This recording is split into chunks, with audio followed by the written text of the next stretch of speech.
ooga shaka, ooga ooga ooga shaka, ooga ooga ooga shaka, ooga ooga ooga shaka, ooga ooga ooga shaka, ooga ooga ooga shaka, ooga ooga ooga shaka, ooga ooga ooga shaka, ooga ooga ooga shaka, ooga ooga ooga shaka, ooga ooga ooga shaka, ooga ooga ooga shaka, ooga ooga ooga shaka, ooga ooga ooga shaka, ooga ooga ooga shaka, ooga ooga ooga shaka, ooga ooga ooga shaka, ooga ooga.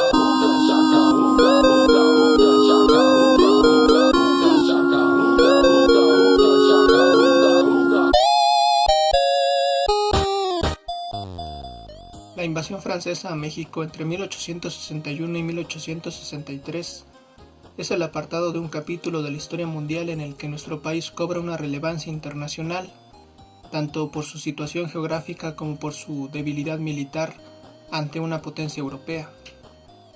Los imperios más importantes como el Imperio Británico, el Imperio Ruso, el Imperio Austrohúngaro comienzan a chocar más allá de sus propias fronteras, y entre esos choques se encuentra este capítulo, el de México.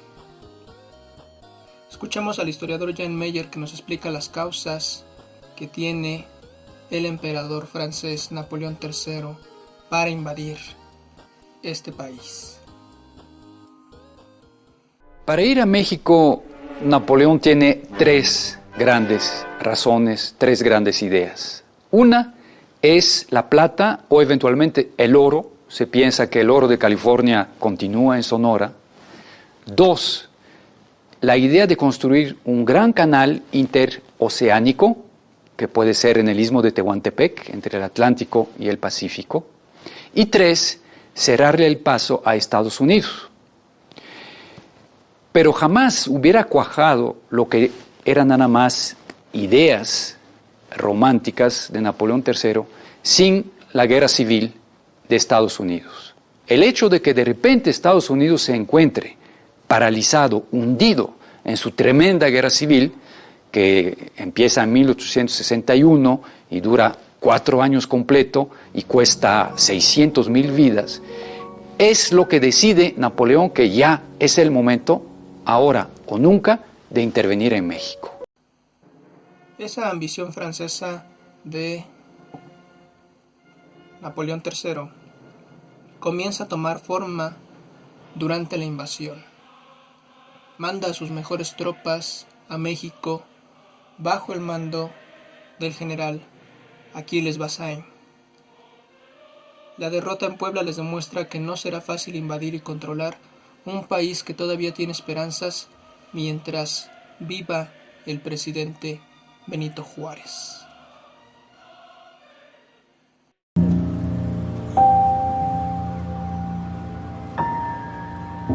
Una multitud silenciosa se reunió en el Zócalo. El presidente esperó hasta la puesta del sol, ordenó arriar la bandera y gritó un parco "¡Viva México!". No hubo más discurso, que fue coreado por 10,000 personas que había en esos momentos en el Zócalo. Prieto produce 2 de esas frases que de veras calientan. Fe en el porvenir porque los pueblos son invencibles. ¡Ay, güey! Y luego dice, si se toma un fuerte, quedarán los otros fuertes. Los claustros, los cementerios, los patios, las torres de las iglesias, las celdas. En cada pieza se hace un castillo, en cada puerta una muralla, después todas las aldeas. Y si esto se perdiera, las cavernas, las montañas. Y cuando todo ello se haya perdido, tendremos todavía por patria las tumbas y por sudario nuestra divina bandera hecha jirones. Hijo de su rechingada madre. Hinche Guillermo Prieto, esta capacidad de sintetizar en un determinado momento, en medio de la más terrible de las derrotas, él queda. Eso. Si se toma un fuerte, quedarán otros fuertes. Juárez sale hacia el norte. ¿Qué piensa Juárez?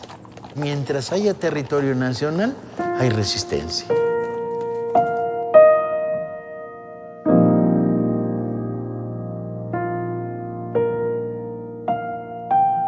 Mientras el carruaje sigue rodando y sigue levantando tierra en México, la República existe.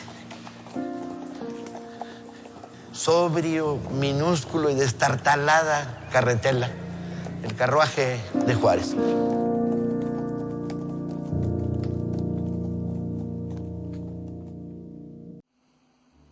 Anotemos en nuestra libreta el tema en esta ocasión. Será la intervención francesa y el Segundo Imperio Mexicano.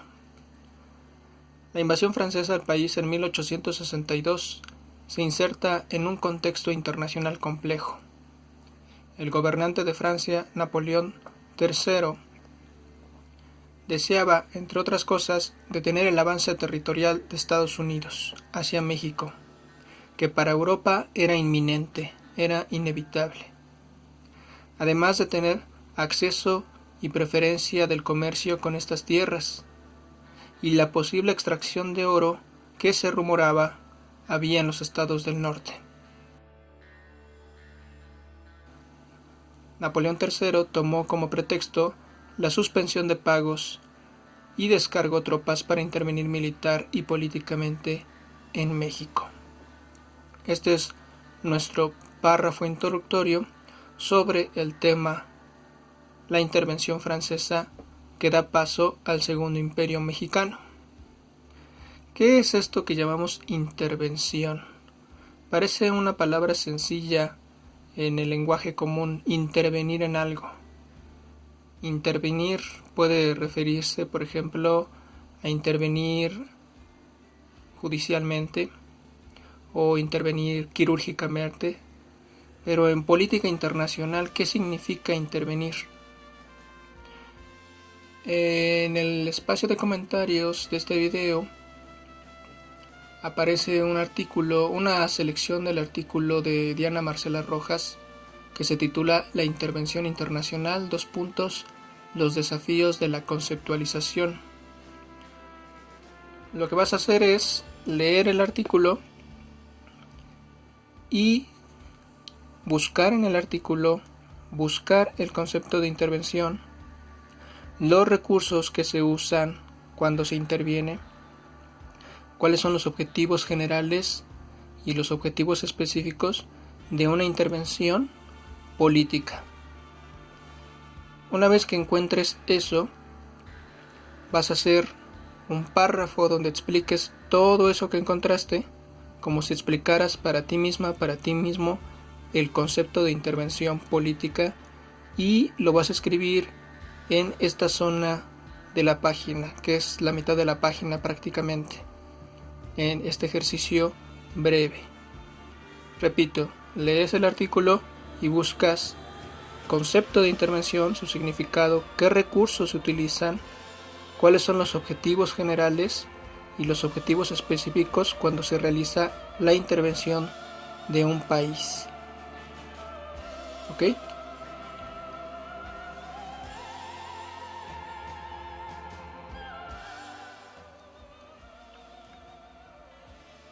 A diferencia de la Guerra de Reforma, Juárez no puede instalar su gobierno en Veracruz debido al constante descenso de tropas extranjeras. Además, el camino se encuentra atestado de soldados aliados de los franceses. ¿Lo escucharon bien? Mexicanos aliados de los franceses, porque hubo un gran número de conservadores que vieron la invasión como la salvación frente al gobierno liberal juarista. Por lo tanto, Juárez expide una ley que castigaba con pena de muerte el servicio voluntario de mexicanos a las tropas extranjeras, considerados traidores, y también castigaba con pena de muerte la rebelión contra las autoridades legítimamente establecidas. Esta ley es tan trascendental porque se va a aplicar durante esta guerra, pero 50 años después, el jefe de la Revolución Mexicana, Venustiano Carranza, declaró que aplicaría de nuevo esa ley según la cual quien fuera detenido combatiendo a la República sería fusilado. Pero no nos adelantemos. El presidente Juárez, con esta ley, pinta una línea legal entre quienes son fieles a la nación y quienes están del lado de los invasores. comienzos de junio de 1863, el gobierno se ha instalado en San Luis Potosí. En San Luis, don Benito escribe carta tras carta. Sus secretarios no descansan. Ordena, recupera centavos perdidos en todo el territorio nacional. Trata de hacerse con los saberes de las aduanas y los impuestos del tabaco. Anima a guerrilleros irregulares aquí y allá. Rescata oficiales perdidos y, dándoles destino, los moviliza. Escribe como si con el rasgueo incesante de su pluma pudiera detenerse el maremoto.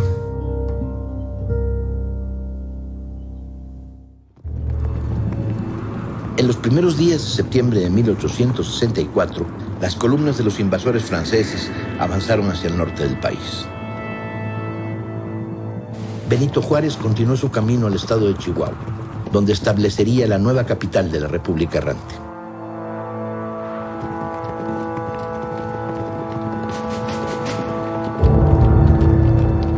Juárez sigue cediendo terreno, viajando hacia el norte, pero cediendo terreno con tal de no ceder el país.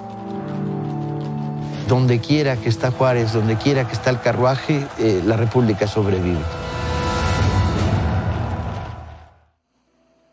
Una vez que concluyeron su explicación de el concepto de intervención basado en el artículo que les pasé, continué el apunte y escribimos: mientras el presidente Juárez y su gabinete huyen hacia el norte, San Luis Potosí, Saltillo, Monterrey, hasta llegar a la ciudad Paso del Norte, Chihuahua, y las fuerzas liberales se repliegan, los conservadores monarquistas planean con Napoleón III establecer una monarquía en México que complazca los intereses de ambos.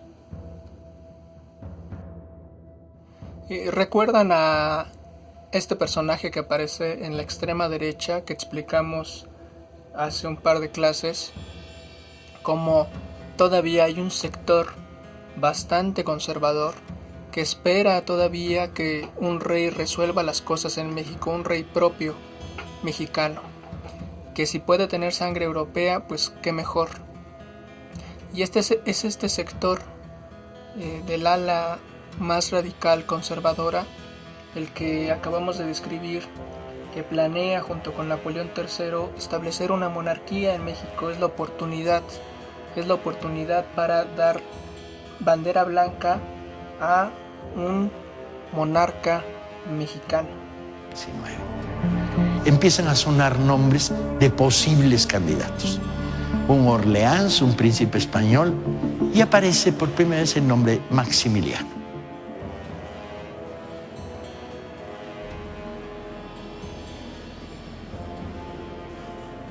En lenguaje llano, no podrías decir que era mala persona. No es un aristócrata despótico. Es un prisionero de su condición, de unas monarquías ñoñas, añejas, pútridas. Era un trotamundos, le gustaba vagar. Y se había casado con una princesa más joven, Carlota, de origen belga. Ambos eran miembros de una realeza que creía que el destino le reservaba una enorme cuota de poder. A este le van a vender los conspiradores, y realmente detrás de ellos la maligna visión de Napoleón III, la idea de una corona en ultramar. Y así fue como, después de una serie de negociaciones con su propia familia en Europa, Maximiliano accede al trono de México, que él mismo va a fundar con su presencia. Este Maximiliano, tan joven, que no tenía esperanzas de gobernar en Europa, va a tener esta oportunidad de gobernar, pero en América, junto a su esposa Carlota de Bélgica. Completamos el párrafo que dejamos antes de la explicación que vimos.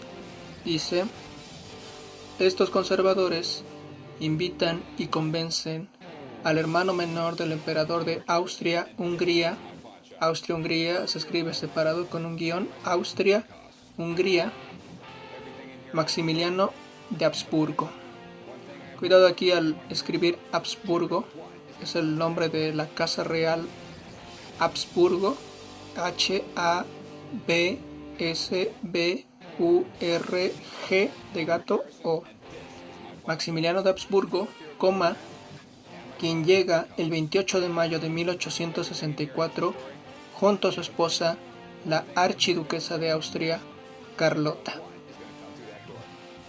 para fundar el Imperio Mexicano. Entre 1864 y 1867 existen 2 gobiernos en territorio mexicano. Soy Rick Harrison y esta es mi casa de empeño. Trabajo aquí con mi viejo y mi hijo, Big Hal. Todo aquí tiene una historia y un precio. Una cosa que he aprendido luego de 21 años es que nunca sabes qué entrará por esa puerta.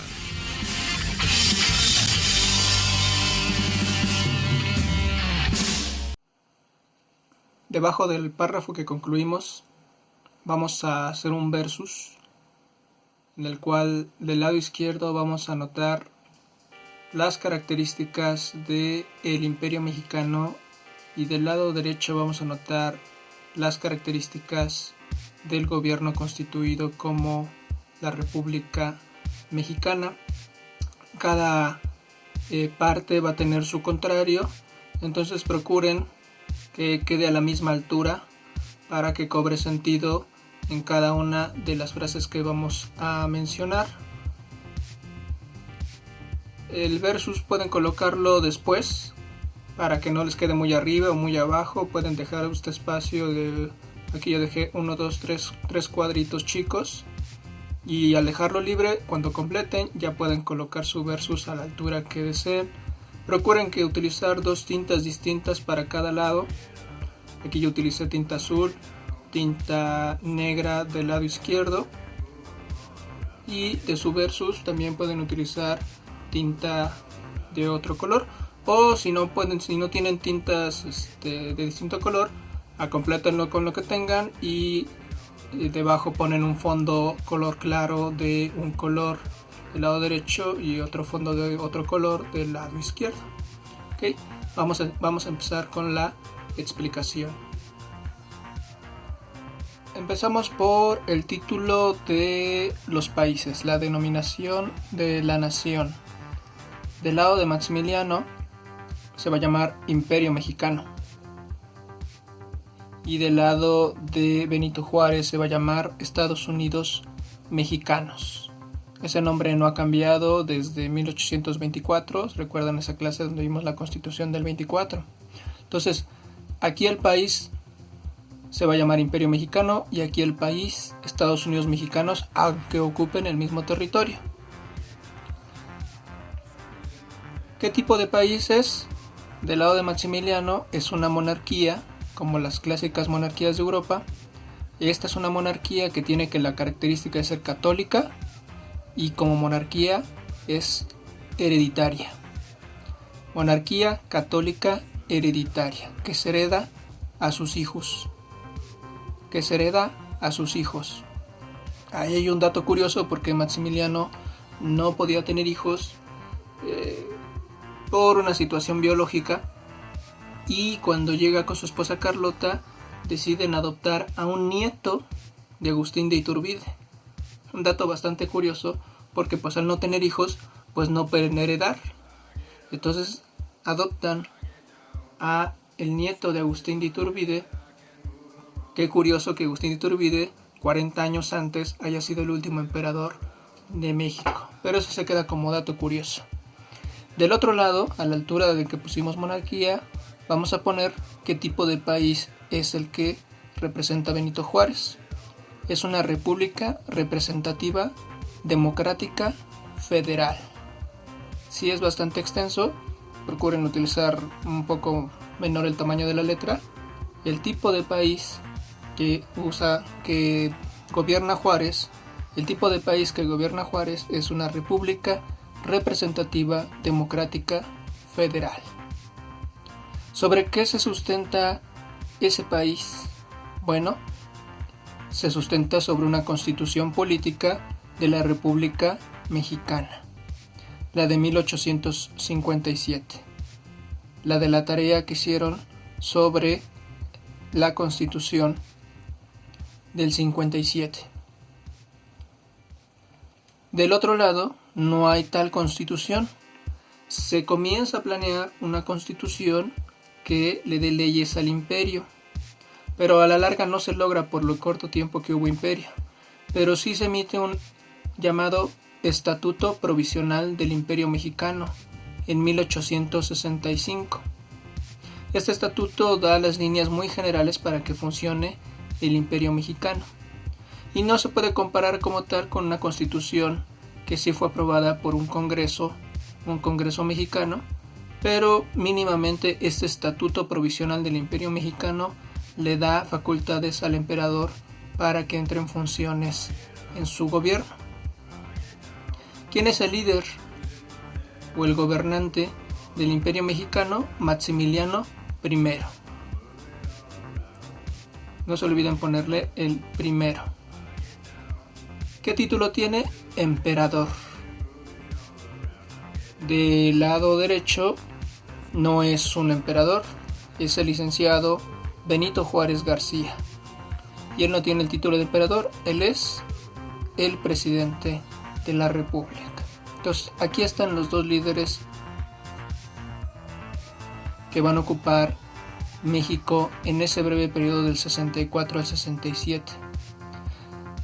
El presidente y el emperador. Dato curioso aquí es, como dijo Paco hace ratito en el video, es que Maximiliano pues era un trotamundos. Maximiliano difícilmente se podía quedar quieto frente a todo lo que le atraía de cuestiones de biología, de botánica, de sociedad, como había sido formado de forma muy científica y humanística en Europa, pues no se podía estar quieto y pues no hacía caso a las indicaciones de quedarse en casa. Quédate en casa. Él, tan pronto como podía, se desaparecía.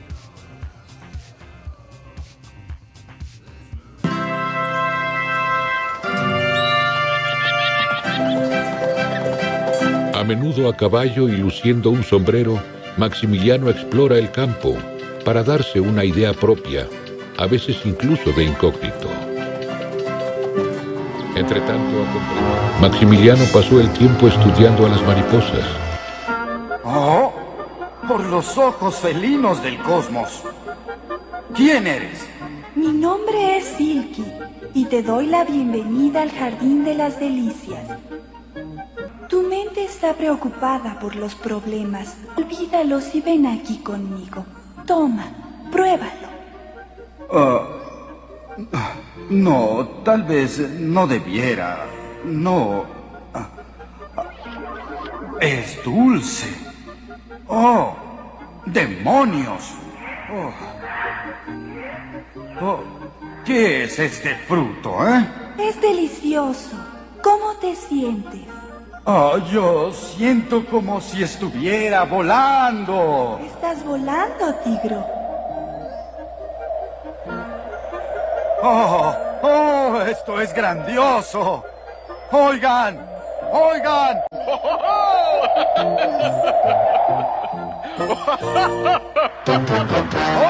Estoy cayendo. ¡Oh, no!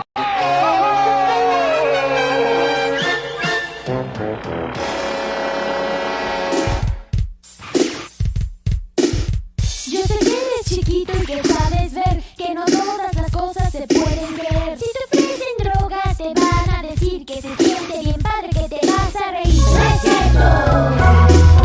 No hagas caso, no es cierto. No es cierto. No hagas caso, no es cierto. Lo que esa gente no te quiere decir es que si usas drogas te vas a confundir, que hace daño a tu cuerpo, que envenenan tu cuerpo. Porque vivir sin drogas es vivir mejor, siempre que estar muy atento a tu alrededor. Vive sin drogas, vive sin drogas. Y quien se quedaba a gobernar en su lugar fue su esposa, Carlota de Bélgica.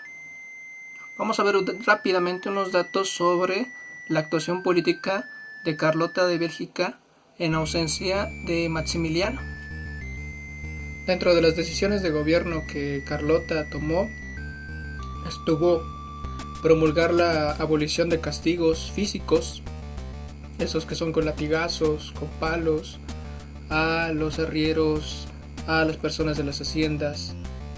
Ella decidió abolir ese tipo de castigos y también estableció una limitación a las horas de trabajo que antes eran un abuso de los patrones hacia los trabajadores. Otras decisiones que tomó fue fundar el Conservatorio de Música, que todavía actualmente existe, y una academia de pintura. Abrió guarderías también abrió asilos para ancianos y también casas cuna para los bebés. Y lo que es muy interesante es que va a promulgar una ley de instrucción pública, una ley educativa, la que garantizaba la primaria obligatoria y gratuita para la población. Es una gobernante que se preocupa por situaciones prácticas muy dolosas en el país y también por situaciones para mejorar el país, como lo es la educación. Cuando Maximiliano no está, Carlota toma decisiones que los hombres regularmente no tomarían en esas posiciones de poder.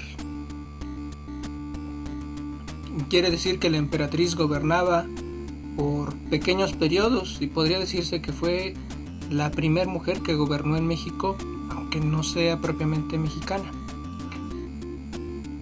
Nos quedamos aquí entre los gobernantes. Maximiliano I, licenciado Benito Juárez. Ahora, ¿qué tipo de ideología tenían ambos? Bueno, la ideología que compartían era la ideología liberal. Y aquí ustedes se han de preguntar qué pasó ahí. Si fueron los conservadores los que trajeron a Maximiliano, los que lo recibieron, los que lo arroparon, ¿cómo es posible que Maximiliano sea un gobernante liberal con ideas muy similares a las de Juárez? Vamos a explicar un poquito qué pasó ahí. Después de la Revolución Francesa de 1789, un general francés va a tomar las riendas del ejército y lo va a hacer casi invencible. Ese general es Napoleón, tío del Napoleón que está invadiendo México. Podríamos llamarle Napoleón I. Y Napoleón I va a invadir Europa. La mitad de Europa va a estar bajo el mando de este nuevo emperador francés, y con la extensión de su territorio, con la extensión de su invasión, va a llevar a Europa muchas de las ideas del liberalismo que van a influir en todas las casas reales y en todos los intelectuales de Europa. Podría decirse que Francia lleva el liberalismo a los lugares donde no existía o donde era muy débil, y este liberalismo germina en las casas reinantes. A pesar de ser monarcas, comienzan a tomar posturas liberales, posturas de liberalismo en lo económico, en lo político, en lo social, en lo intelectual. Y conforme van pasando las décadas, estos nuevos reyes que aparecen y que un siglo después se van a enfrentar en la Primera Guerra Mundial, van a tener posturas bastante liberales algunos, otros un poco más moderadas. Por eso es que Maximiliano, que 50 años después sale de Italia hacia México, tiene ideas liberales muy arraigadas y de los modelos de liberalismo monárquico que existe en Europa. Y esa postura liberal de Maximiliano va a ser parte de su perdición, junto a los aliados mexicanos que pudo haberse ganado. Cuando Maximiliano llega, los conservadores piensan que les va a devolver el poder, que va a estar acorde a sus ideas, que los conservadores que lo habían traído iban a tener preferencia en los puestos de gobierno y en las decisiones de gobierno. Y resulta que Maximiliano, cual liberal, pone en puestos de gobierno a liberales que quedaron en la capital, a liberales que no veían mal todavía servir al gobierno, pero finalmente desde una postura liberal. Y eso provocó la molestia, primero la sorpresa y luego la molestia de muchos del grupo conservador. A quien también le va a ir mal va a ser a la Iglesia, quien pensó que por ser un monarca europeo y católico iba a echar para atrás todas las reformas que creó Juárez sobre la nacionalización de los bienes y le iba a devolver sus terrenos, sus joyas, sus inmuebles. La Iglesia creía que por el simple hecho de ser un emperador católico iba a estar a favor de ella, y Maximiliano va a continuar con la misma política de nacionalización de bienes eclesiásticos. Esta actitud liberal de Maximiliano pues es contraria al grupo conservador que lo había traído de Europa. Le habían entregado el poder a perpetuidad, quiere decir hasta que se muera, porque así es con los reyes, a un liberal. Es como volverle a dar el poder a un Juárez, solo que esta ocasión pues güero y europeo. Y eso va a hacer que los conservadores vayan cerrando sus puertas, vayan dejando de apoyar al gobierno del emperador, y la Iglesia también empieza a dejar de apoyar al emperador Maximiliano. Esa ideología liberal, en su aplicación desde el gobierno de Maximiliano, pues va a hacer que pierda esos aliados que acabamos de comentar, sobre todo la Iglesia, que esperaba mucho de él, que le devolviera todo lo que a partir de las políticas de Juárez fue perdiendo, pero no fue así. Por eso es que subrayamos de un color igual tanto ideología liberal de un lado como ideología liberal del otro, porque esto es lo que comparten. Muchas veces ponemos a Maximiliano y a Benito Juárez en los libros como si fueran absolutos rivales en que compartieran algo, pero realmente los dos tienen ideologías liberales, uno más del tipo americana, muy influida por los Estados Unidos, pero el otro más europea, influida por los franceses, pero finalmente liberal. Debajo de ideología liberal ponemos control a las principales ciudades del centro del país. Es una región muy similar a la que controlaron los conservadores en la Guerra de Reforma. La región centro del país va a ser donde las tropas de Francia van a ocupar para el gobierno de Maximiliano. Y Benito Juárez no gobierna como tal, no controla como tal estados del país, pero sí influye en ellos. Ponemos influye en los estados del norte y sur del país. Ahí es donde los ejércitos de Maximiliano, de los franceses, no van a poder ingresar tan fácilmente. ¿Quiénes son algunos de los generales más importantes? No vamos a anotar todos, pero los más importantes en este conflicto fueron el general Achilles Bazaine, se escribe Bazaine con Z y B grande, Achilles Bazaine, que va a ser el general francés que va a tener la orden de Francia para controlar las tropas desplegadas en México. Y el general Miguel Miramón, ese sí es mexicano, que va a ser el principal general de las tropas mexicanas del lado del Imperio Mexicano. Achilles Bazaine y Miguel Miramón. Y del otro lado Los generales más importantes del liberalismo para el gobierno de Juárez es el general Mariano Escobedo y el general Porfirio Díaz. Son muchos más generales, pero solo notamos ejemplos en concreto, un par de ejemplos para ilustrar. Mientras Maximiliano tenía 28,000 soldados franceses, 6,000 soldados austriacos, 1,300 soldados belgas y 20,000 soldados mexicanos con generales conservadores. Del lado de Juárez va a haber 50,000 soldados. ¿Parece ser una cifra mayor? Sí lo es, solo que hay que tomar en cuenta que el ejército francés tiene bastantes provisiones desde Francia. Tiene armamento muy moderno, tiene el apoyo de Francia para fortalecer su ataque, a diferencia del ejército de la República. Los 50,000 soldados, que aparte están repartidos repartidos donde no hay control del Imperio Mexicano, no tienen el suficiente equipamiento ni el más adecuado para enfrentarlos en batalla formal. Los soldados más importantes que aparecen de este lado van a ser los soldados irregulares. Entonces, ya que anotamos de este lado las cifras de los soldados, anotemos de este lado las cifras de los otros soldados de la República. Son 50,000 soldados repartidos en el país y cientos de chinacos atacando desde el sur.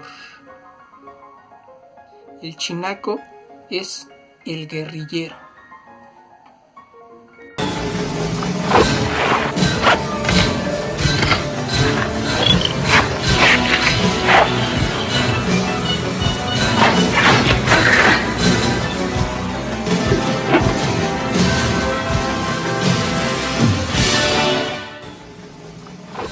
No precisamente ese tipo de guerrillero, pero sí un tipo de soldado que no pertenece al ejército regular y que recibe órdenes de un jefe local para atacar posiciones ocupadas por los franceses, ocupadas por soldados extranjeros.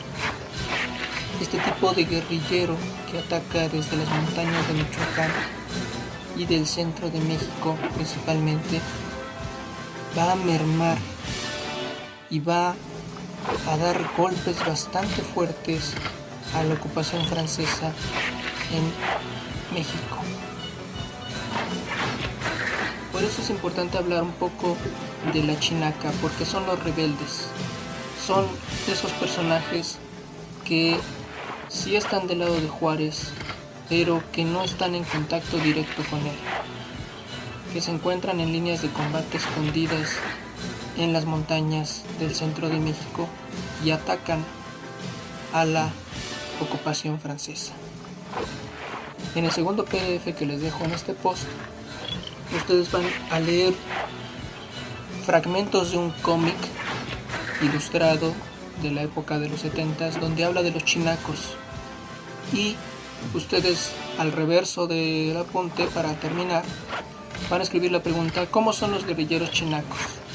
Al ir leyendo el cómic se van a dar cuenta cómo son los chinacos. Describan su vestimenta, sus habilidades, sus formas de hablar, sus habilidades de combate, y cómo es este personaje que fue uno de sus principales líderes, el apodado León de las Montañas. Contesten esta pregunta con las características que les acabo de dar: vestimenta, habilidades, formas de hablar, habilidades de combate, y quién es el principal líder de los chinacos. Nos vemos la próxima.